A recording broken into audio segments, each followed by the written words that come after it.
ให้ช่วยสื่อสาร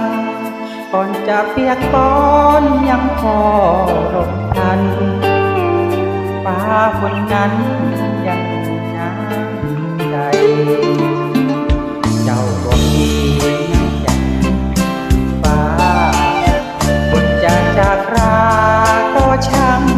ง่ายใจฝากเพียงข้อความมาตัดเยื่อใย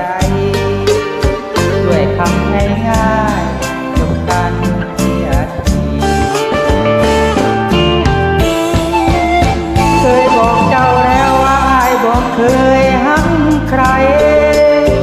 ตั้งรักหัวใจรับความหวังพอทันคำว่าเคยฟังจากเจ้าเท่านั้นเคยใจวาดฝันจนมาเก็บในวันนี้จะเก็บเจ้าไว้ในทุกหยดน้ำตาที่จะไหลมาจากนี้ชั่วชีวิตจะจดจำเจ้าแต่สิ่งดีขอเก็บนาทีให้ตายไป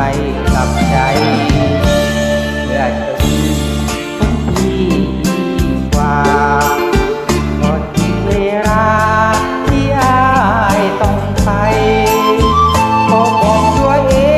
งว่าให้ตัดใจก่อนความหวั่นไหวมันอยู่ในใจ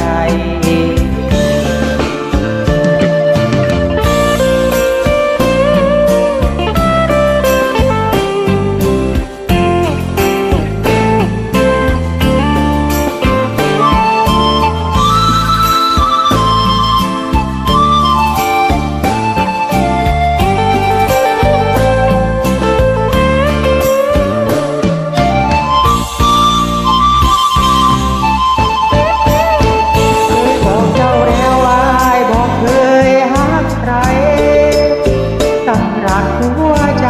รับความหวังต่อทันความหวานเคยฟังจากเจ้าเท่านั้นเธอใจวาดฝันจนมาถึงในวันนี้จะเก็บเจ้าไว้ในทุกหยด